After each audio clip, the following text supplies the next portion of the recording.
तपाईहरुलाई एउटा थोक देखाउँछु है मैले एकदमै धेरै मिस गरेको पूर्वमा चाहिँ है अब तपाईहरुले चाहिँ चिन्नुहुन्छ कि चिन्नुहुन्न हैन तर हामीले चाहिँ यो सानैदेखिको यसलाई चाहिँ झिल्ली भनेर खाने गरेको थियौं झिल्ली मुरी कचरी भन्थ्यौं हामी चाहिँ है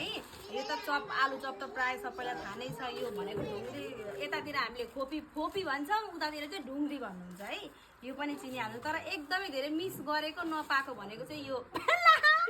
यो झिल्ली है यो झिल्ली चाहिँ यति धेरै खान्थ्यौं कि हामी सानोमा क्लासमा पनि सरले पढाउँदाखेरि ब्यागभित्र राखेर गोजीभित्र राखेर कुटु कुटु खाने चिज हो क्या यो चाहिँ एकदमै मिठो लाग्ने चिज हो हेर्दाखेरि झिरी जस्तो देखिन्छ तर यो चाहिँ एकदमै मिठो क्या एकदम कुडुम कुडुम आज हाम्रो यहाँ मेरो माइतको हटिया थियो अनि मैले लिएको है आज मलाई एकदमै झिल्ली खान मन लागेको थियो र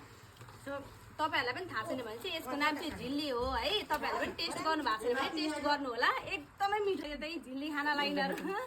मम्मीहरुले यहाँले सानैदेखि झिल्ली खाएको चाहिँ उनीहरुले पनि अब टेस्ट गराउन लागेको है आलु चपहरु छ साथीहरु झिल्ली चाहिँ हारालुस हुँदैछ यता हारालुस गर्ने मान्छेहरु चाहिँ ल हेर्नुस् झिल्ली हारालुस गर्ने यहाँ मान्छे सानादेखि बुढासम्म छन् है कति फेमस ल झिल्ली कति फेमस रहेछ भन्ने कुरा है त ल हेर्नुस् सबै झिल्ली लभरहरु छन् यहाँनिर